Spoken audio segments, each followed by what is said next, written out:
All right, so good afternoon, everyone. Thank you for being here. For those of you who are thinking about joining this panel, please come. There are many open seats here in the front. My name is Johan Sulaiman. I'm the director of the Sustainable and Green Finance Institute at the National University of Singapore. And I'm here today to moderate this very exciting panel about the global regulations and whether global regulations are running ahead of the technology and economic realities. With me today, I have 4 exciting panelists. I'm not going to introduce them. I'm going to let them introduce themselves when they have the mic. But I would like to start by asking one of our panelists here to talk about what technology is being used in financial institutions and how technology can actually help to help us to bridge the gap between regulation and sustainability. So Helge, perhaps you can start and maybe talk a bit more about how DBS is handling this and particularly how DBS is using this to deal with the clients. Absolutely, my pleasure. And good afternoon, everyone. I hope you had a good lunch. Always nice to be the first session after lunch. So my name is Helge. I'm the Chief Sustainability Officer of DBS. And for those who don't know us, we are a Singapore headquartered bank very focused on Asia Pacific. So why and how do we use technology? I will not go to the basics and talk about the purpose of what we want to accomplish, but very happy to talk about sustainability challenges and the role of banks in society. But let me maybe go straight into it, because the gist of the matter is that we don't have much time left. The sustainability challenges are quite daunting, and we use technology literally across the entire value chain, ultimately to empower us to scale and speed up the solutioning that we want to do together with our clients. So let me be a bit more tangible. There's an inward-looking piece. So how do we use technology in our operating model to actually facilitate solutioning? And the other one is an outward-looking piece. So how do we use it in our interactions with clients and the way we structure financings for them? So on the inward-looking piece, it all starts with how we set ourselves up to collect and process data. Sounds a bit boring, but ultimately, if we want to take intelligent decisions, we need to know what we're deciding upon. So we have digitized all our processes, created one big data lake, ultimately to use one source of truth for all the things we do: risk management, analytics, reporting, and so on and so forth. The next phase then is to use technology for analytical purposes. So one specific example is that we're currently experimenting with Gen AI. So what we're doing is we taught Gen AI how we do ESG risk assessments, and then we say, this is a sustainability report from company A, this is an annual report of company A, can you please fill in our 60 questions in our ESG risk questionnaire? So we're going through this experimentation process, and scarily, the results are actually fairly good.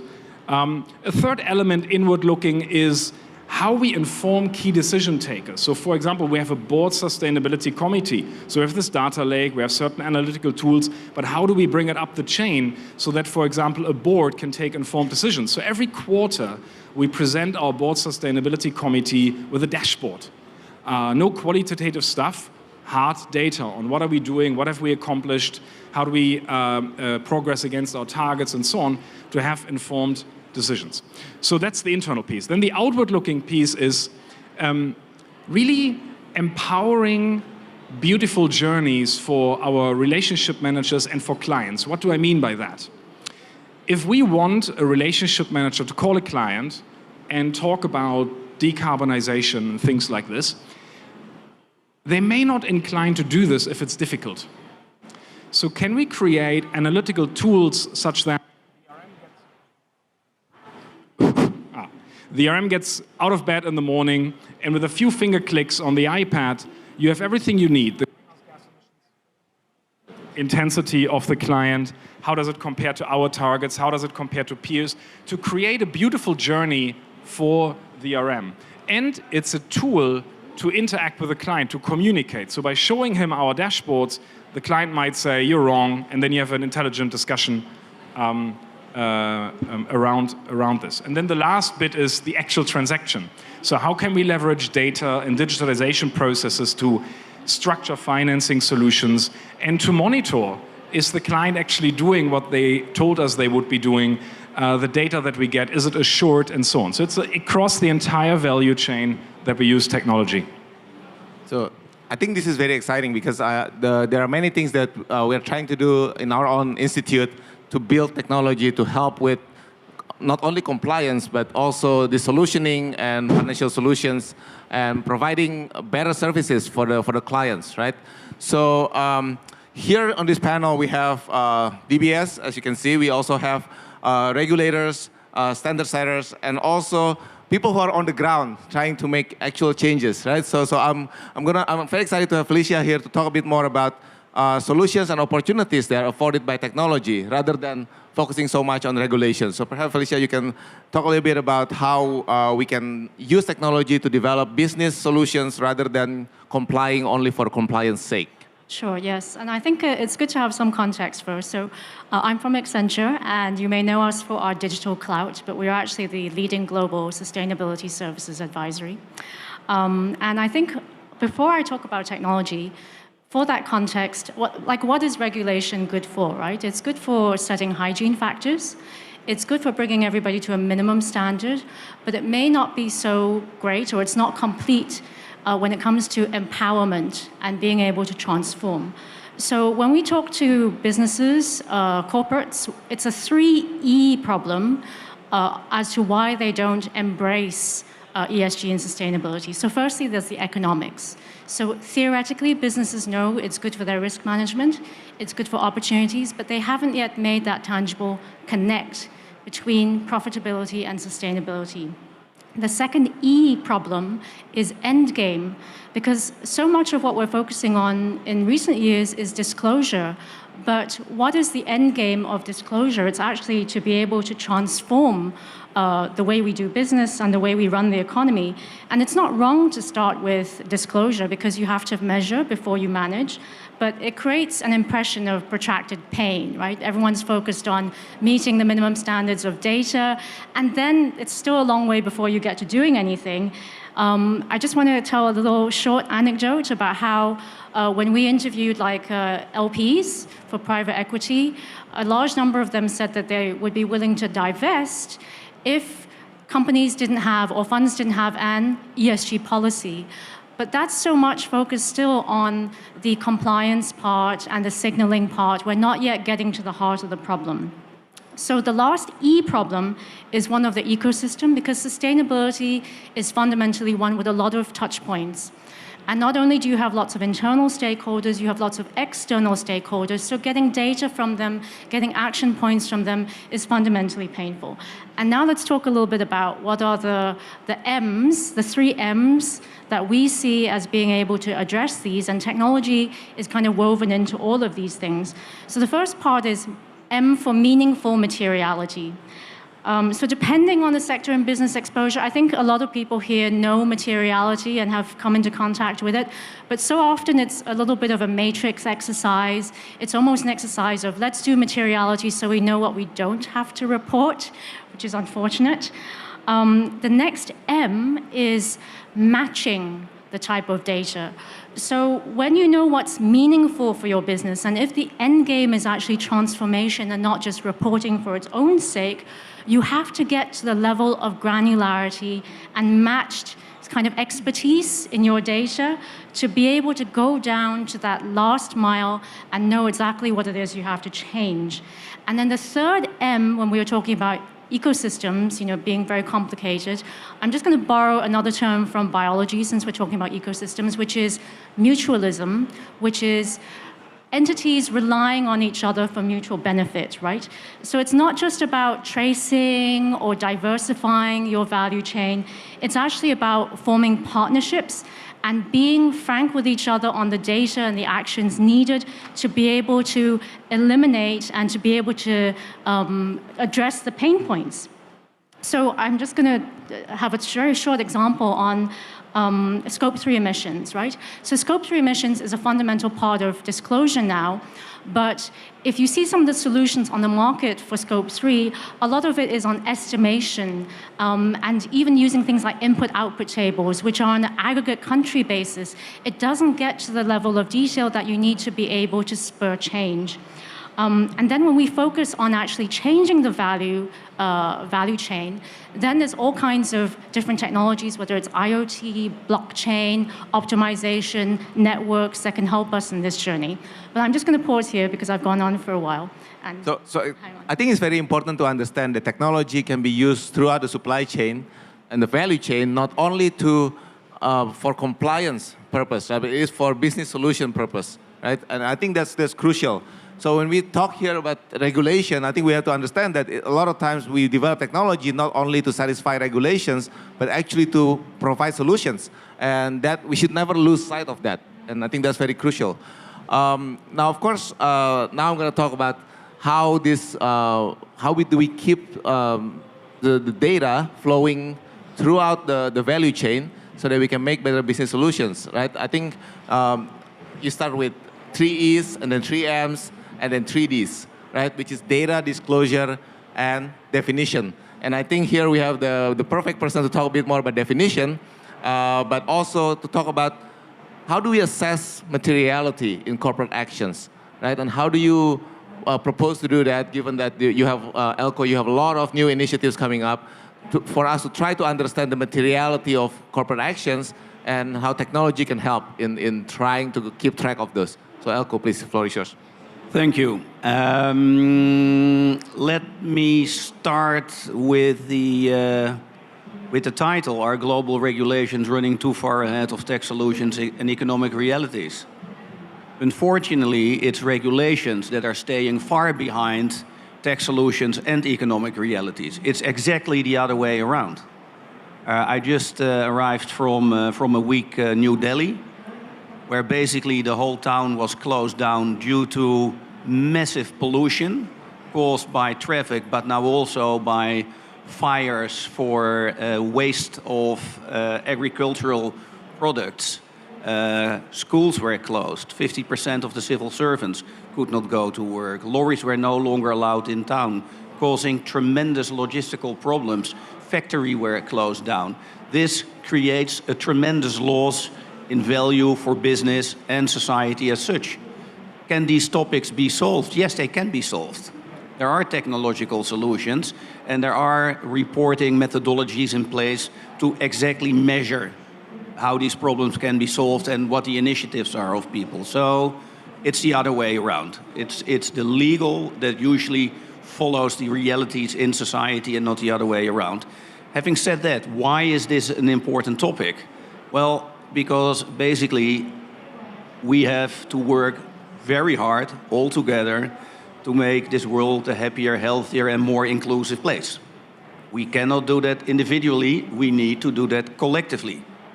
And one of the things that is very important in the entire value and global supply chains is, of course, business. Not only large business, but also small, medium enterprises as suppliers of services and goods to the larger enterprise and society as a whole. So reporting by itself means nothing if the information provided is not absolutely correct. So that means we need to embed also the small or medium enterprises into the occasion to provide, as was explained, this Scope 3 information. Technology is crucial to do that. The amount of data is so big, and the amount of data that will have to be provided on a comparable way to make insightful decisions. The need, therefore, is so big that without technology, the whole transformation of global supply chains will fail. So then what about materiality? What is material to you? So the whole materiality discussion, with all due respect, I get a bit tired of it. So we have single materiality, double materiality, financial materiality, nested materiality, content materiality, impact materiality, whatever. What we deal with, in fact, if you would like to simplify it, which I like, it is about longer-term risk management. When you're in business and you do not take height of climate change in your energy procurement procedures, your investors will be quite angry with you. If you do not take care of social capital, equal pay, safe workplace, indigenous peoples, diversity, and so forth, you will be out of a professional workforce quite soon. Very, very bad for your share price. And governance, what about your anti-money laundering or anti-corruption policies? If they're not in place and something goes wrong, you're out of business. So how I look at materiality, it's more from a longer-term risk managerial point of view. And then I will finish with one thing.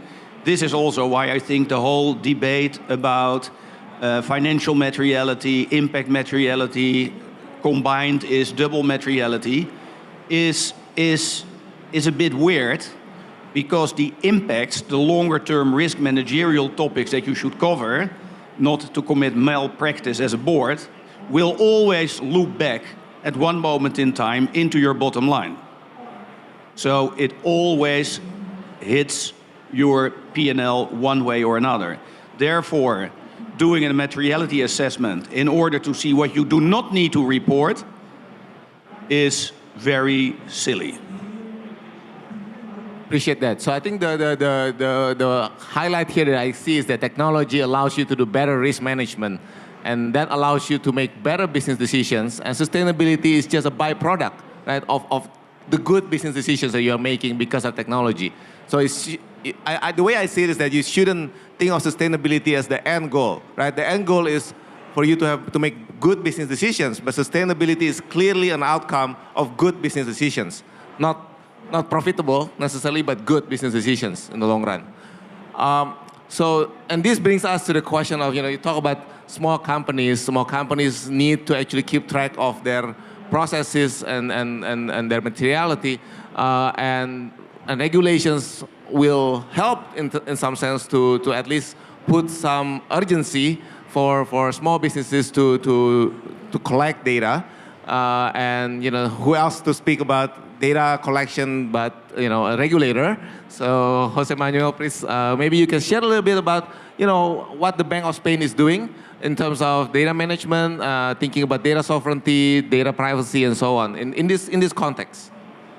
Well, first of all, thanks for the invitation to be here. I'm sorry that I'm the regulator in this panel. But all the intervention so far is, okay, not to comply regulation for complying. Then let me try to explain why we are doing the regulations and what are our role here. By the way, I work in the Bank of Spain, but I work in the financial market infrastructure and financial innovation, but I also have the role of trying to understand how the technologies could help to solve the problems on sustainability. And I work with several central banks in the context of the BIS Innovation Network in order to understand these kind of issues. I remember 8 years ago when all these things begin to be discussed, and I remember the discussions in the G20, and this is a completely new world, something from the scratch that we need to build. You compare with other regulation, for example, Basel I, II, III, and so on, and all this kind of regulation in the financial sector. The speed of regulation is incredible. That is, it's very difficult to build a framework on regulation on these kind of things from the scratch, something completely new, something where the terms has been developed in the last 8 years, and that need to have a high component of coordination, because at the end we are facing a global problem. Then it's normal that it takes too much time. It's normal that we have some kind of overreaction in some issues, that we spend a lot of time on taxonomies and on some discussions that could be messy. But we need to complete this framework, and it will take time in order to have a very good framework. Of course, the technologies will be essential, and I completely agree, will be essential in order to comply with this framework. But I think that now, and this is the part that I have some more perspective on that, the main question is what will we do in the meantime, because this will take some time. We are having some global standards developing from the private sector. We are beginning to have a good discussions at a global level in order to coordinate more the regulation. In Europe, we are advancing in a lot of regulation discussions. But what can we do on the meantime? And I think that here the technology also could play an important role. The first thing that we are doing, and in Europe we have a very good example, is to develop initiatives that could be leveraged more all the information that we are having. For example, in Europe we have approved the European Single Access Point that will imply that at the end of the next year we begin to have a platform with all the regulation will be, all the disclosure will be implemented in XBRL format that will imply that it will be easy to analyze from the private sector. It will be easy to make more comparisons on that, and you will provide more data analytics on that. And this could improve a lot how we have the disclosure of the regulation. Of course, we need some time to be implemented, and until the end of the decade will be not completely implemented, because you have to provide time to small firms and to big firms to adapt all the information to some standards in order to be readable. But this is a big advance. You provide some platforms, some homogenization, in order to have the information in some format that is easy to be exploited. Anything that we can do to understand what are the role of the new technologies. For example, in obtaining more information, in analyzing and comparing the information, in all this broad range of report that we are having to extract and to have some comparison with AI, Gen AI, scrapping, big data, so on, in order to be able to compare what financial institutions or corporates are doing on the information, but also in how to deal with new kind of data that will be critical for analyzing the impact of climate risk and transition and physical risk. Like, for example, all the information from geolocalization, from satellite data information. These are the kind of information that could be very, very useful, and that traditionally has not been analyzed, for example, for supervisors. Then we should begin to work with that, to help others to use this one, and even to help the private sector to use this information. Then try to monitor on that is very important. And also using the technology in order to develop new markets related with green bonds and green finance, like, for example, DLT and some of the issues that has been already did. The last thing I think that we should work on that is how we can identify the main problems that many solutions that we are looking in the startups, and here we have many good examples. What are the problems that they have in order to scale up or to take into account the regulatory barriers that they will face that make them difficult to scale up or to have a global presence on some of the solutions. And here I would like to mention things like specific sandboxes dedicated to green finance issues that could be very important in order to identify these problems on new technology solutions. Also, things related with tech sprints that could make more publicity and more knowledge of others, of solutions that are in several places that could be scaled up and that could find more investors. These are the roles that I think that we can contribute with this one. So you can see that regulators are not just here to make rules, but also to allow companies to actually, and entities to function well with the technology that they have available. So I think one of the issues that I can see here is that and Eelco is sort of saying, okay, technology, we have the technology, the regulations may not be ready to actually for the technology. And I actually want to hit back on Helge's point earlier about how using Gen AI to try to read annual reports, to understand the annual reports better than humans can. And I think that's actually, to me, is a bit surprising, right? Because you talk about XBRL. It's so much easier if everything is being reported in a standard fashion. GRI is pushing for that everything is something that's comparable across sectors and across firms. But I think it's actually, sometimes that doesn't capture the economic reality of companies and how they operate. And I see this as a problem of more so for small companies, because they may not even know what they need to report and what they need to think about to make good business decisions. So I want to throw this to the panel, maybe start with Helge, asking about what about small companies and small banks? Like, you have the resources in your disposal at DBS, and your clients, many of them actually have the resources, but what are the things that we can do more for the small, medium enterprises? I mean, many of the fintech solutions here are trying to target the small companies, but are there any specific things that we can consider to help the smaller entities? Yeah, absolutely. So before I answer your question, please allow me to do just two quick reflections on this whole topic, because I sit on data and technology panels all the time. The first reflection is the world is not perfect, and it will still take us a bit of time to figure out data and technology, but let's not stop acting. I know it's a very simple statement to make, but let's never forget the purpose of what we're doing. The purpose is that we soon have 9+ billion people, and we want them to live well and live within planetary boundaries so that those that are not yet born can also enjoy all the things we want to enjoy. So my point is, I want to also have a call of action. Let's not imperfection be in the way of acting. The second point that I also want to make before I answer your question, I'm so sorry, is we talk a lot about AI, ML. I mean, I'm a banker, by the way. I don't understand AI, ML at all. I can talk to the data scientists in my bank and tell them what my problem statement is, but that's about it. But we have a lot of discussions with tech and other people, and I sometimes have the realization, yes, we need better data, but there's so much computation power that we now put into all these types of things that in itself is driving greenhouse gas emissions up quite tremendously. So I'm actually quite a bit concerned about the application of Gen AI and how we do coding in green IT. So I think we need to be very smart around this, because otherwise we facilitate a solution, but by doing so, we emit more emissions than we did before. On SMEs, they're the backbone of our economy, right? 90+% of our economy is driven by SMEs, measured by employment or GDP contribution or whatever. And the simple truth is, of course, that they don't have the resources that the larger companies have, neither financial resources or the number of people to deal with all that stuff. And our SME customers get a lot of pressure. It's not actually regulations. The pressure they get is an MNC in Europe calling them, if you want to be my supplier, you need to do A, B, C, D, E, otherwise you're not on my panel anymore. And then we go back to risk management and so on. Can I stay afloat? Do I still have a business? But it's a requirement that comes from them. So the pressure is already coming, not necessarily from regulations, but from their supply chains, but they don't have the resources. So the way we do this is there are two parts. One is we work with a number of players in partnerships to provide solutions. For example, the other day we announced a JV with CLP, it's a utility in Hong Kong, where we both focus on what we do best.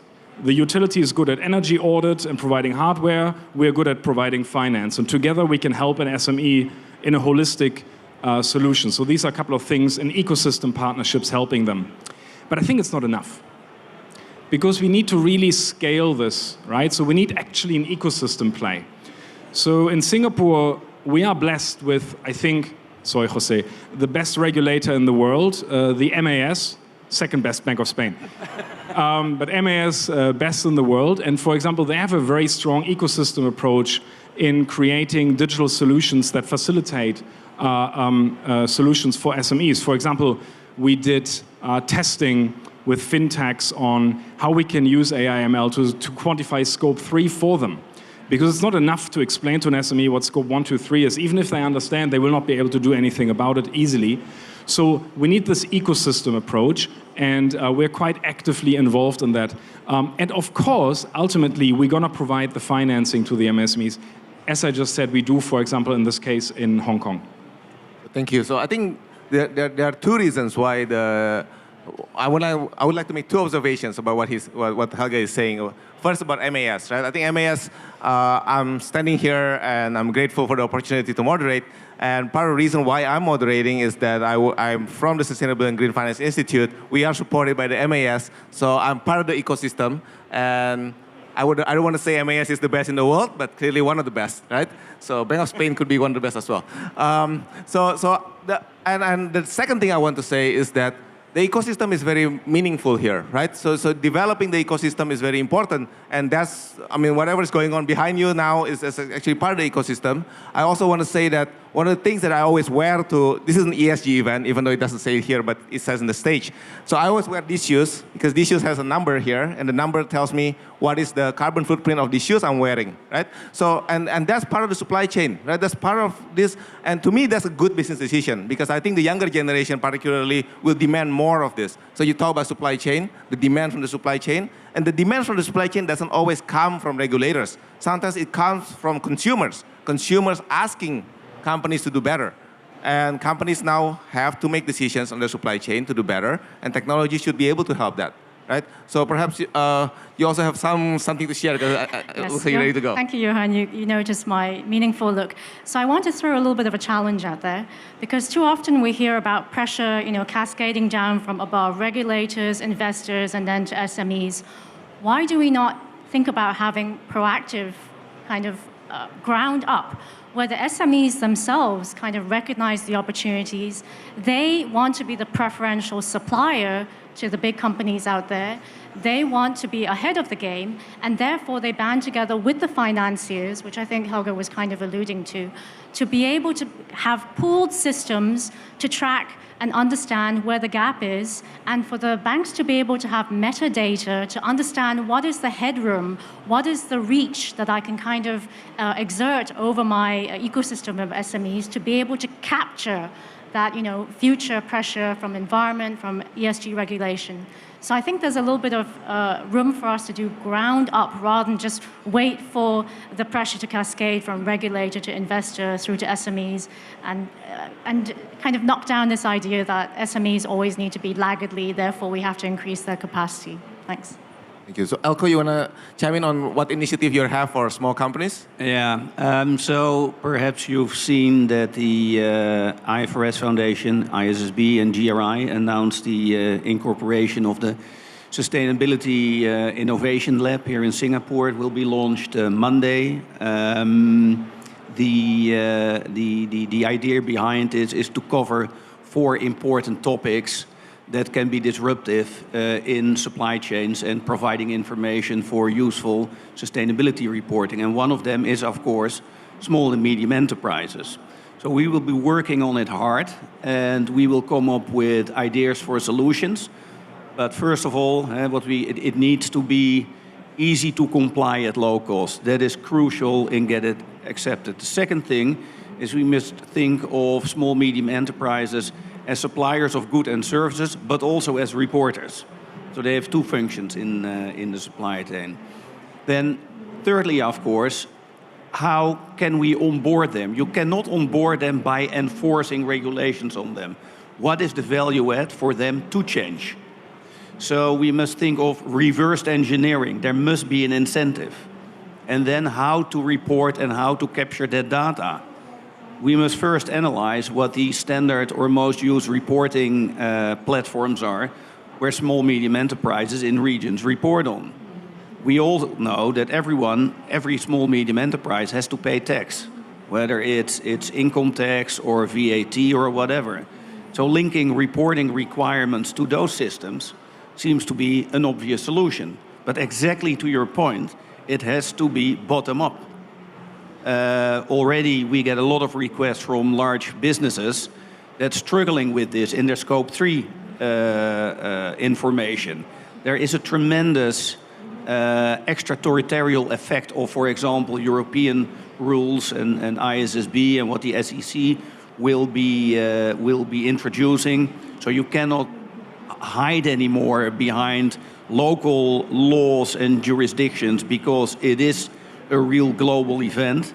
But we also, exactly to your point, see that in contracts agreements, it is stated that you as a supplier need to provide this information.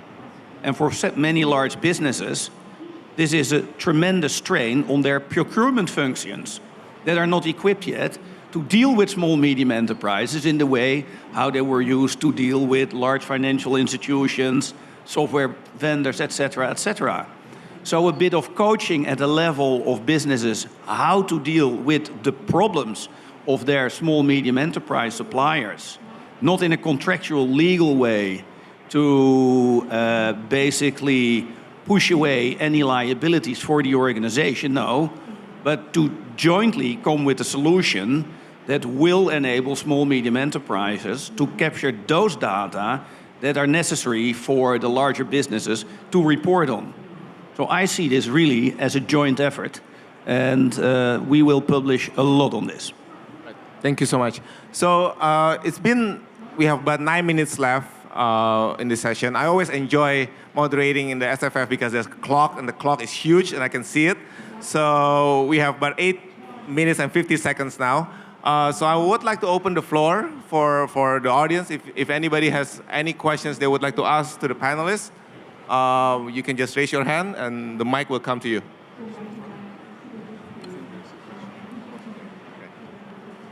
Hi. Thank you so much, Mas and Bank of Spain. Thank you for the moderation, your insights. Very quick question. Somebody's Scope 3 is somebody's Scope 2. So why don't the regulators just think out of the box, figure out how you can get somebody's scope 2 to play up as somebody's scope 3, leave the SMEs out, let them focus on what they need to do, and then you all come together, tell them from a recommendation point of view, this is where you can improve. So why haven't you all yet thought of this? This will simplify a lot on the table. I've spoken to SMEs in the past 3 months.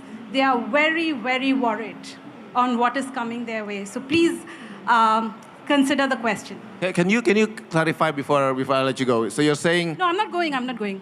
So there's a scope... Somebody's scope 3 is somebody's scope 2. Right. So if the regulators and the standard setters can come together, use what they have to do in their sandbox AI and figure out what the scope 3 is. They can go to an SME and say, this is where you have to improve, rather than passing the buck to the SME to calculate. But how can I know my scope 3 if I don't have scope 3 information from my suppliers or my customers? Right? I need that information to be able to calculate my scope 3. Think about it. You all can find out scope 3, go back to the SME and tell them this is where you have to improve. If that's not been thought of, we can discuss offline. No. I think that's what the banks are trying to do, right? The banks are trying to figure out what is the scope 2 of their clients, but I don't think AI will be enough to do this, right? Because you need data, you need a lot of information beyond just just whatever we can find in the public domain, right? So perhaps Helge, you want to chime in, or anybody else want to chime in? Well, I still think the main issue stands. That is, how do we get the information? So scope 3 information, whether you combine it by obliging the scope 2 entity to provide the scope 3 information, he or she still needs that information. That's the issue. So how can we encourage and how can we support small, medium enterprises and enabling them for an incentive to be able to capture that information? So when it's a scope 2 person looking for scope 3, it's no longer scope 3. It's still scope 2 for the person. Yes, but you need the basic information in order to be able to report. So I want to go back to Helge's point earlier. Actually, one source of truth. We need the source of truth. We need somehow a way to find that source of truth. And it doesn't reside with the bank. It doesn't reside with the large companies. A lot of times it resides with the small and medium enterprises. And we need to figure a way to encourage them to actually collect that information. Please. Just very briefly, so I totally hear you, and not speaking for the regulator, but the truth is probably somewhere in between. So is there probably room for the regulators and for compliance to do a little bit of inference, so it's a little bit less burdensome? But then there's hygiene, and then there's competitive advantage. And I think some of the SMEs will find that when they are very granularly collecting their own data, that's when they find opportunities to improve and become preferred suppliers. So while, as a kind of baseline, I think I can understand the pain that, on average, everybody is facing. But that's also a chance for those who are more forward-thinking to differentiate themselves, and then for greater visibility and action points to be made available to the financiers and the hub and MNCs who are the buyers. Let me just make one last point. I know I'm not on the panel, but I would like to say this, right? In a place like Singapore, you can actually find a lot of this information through other sources. You don't have to go through the banks. You don't have to go through the disclosure. You can actually go to the utilities, for example, to see what kind of energy usage, what kind of water usage. But then I go back to the data question, right? Who owns that data? I don't own the data. The customers own the data. So we then need to have some proper hygiene, proper management of data to be able to do this without the SMEs being involved. But I don't think that's fair, because that's also deprived the SMEs from the opportunity to figure out what is the best business solutions for them. Okay? If I may, by the way, on data ownership, just one example. When you go to your bank and you ask for a mortgage loan, it's very likely that the RM will pull a credit report on you, which is ultimately an assessment of, are you able to repay the loan, yes or no? A similar thinking I would actually like to have for ESG data. I would actually like ESG data to be a public utility to you. And of course, there are huge commercial implications, and there are many companies that might not agree with me. But I think it should be a public utility. And everybody will have a commercial strategy on how to use the data. But I look at this a little bit like a credit bureau. I think it needs to be a public utility, because then we can scale the solutioning part. And as you rightly say, There are actually quite a lot of solutions we're working on as an ecosystem to make life for an SME easy. For example, Scope 2, it's very simple. Just go to the bloody utility and get the data download, and you're already done. Scope 3, obviously more complicated, but there are ways of helping them. But who owns it is an interesting question. So there's another question at the back. So thank you for the question. There's another question at the back. Please go ahead. Hi, I'm Gabrielle from Ego Business. I think my question is more directed to Eelco. So as ISSB is made mandatory in more and more jurisdictions, do you think that progress on double materiality-based reporting or voluntary standards like GRI could stall? And I guess the bigger question is, like, even as we increase the amount of disclosures or compliance with regulations, might we result in an outcome where there isn't actually like consumer greater sustainability impacts? Okay, so by the way, here in Singapore, I believe it's 99.6% of the listed companies that report voluntarily under our standards. And in Asia region, it is 81%. So that shows itself that it is seen by reporters, by businesses, as important information on behalf of their stakeholders, both investors and others. That brings me to your question on the ISSB. ISSB is there, of course, for capital markets with a strong financial lens. But they also know that you cannot sell the topic sustainability as something on behalf of investors only. That's politically, that's suicidal, of course, if you would treat it like that. Hence our very close relationship with the IFRS and ISSB, and also in Europe. So what I think that will happen, the first batch of countries will onboard the ISSB S1, S2 standard, no doubt about it, but will keep referring or endorsing GRI standards. And I predict that in the perhaps nearer future than we think, the impact reporting, like the GRI standards, will become mandatory over time also. There's a big ask from capital markets for this information.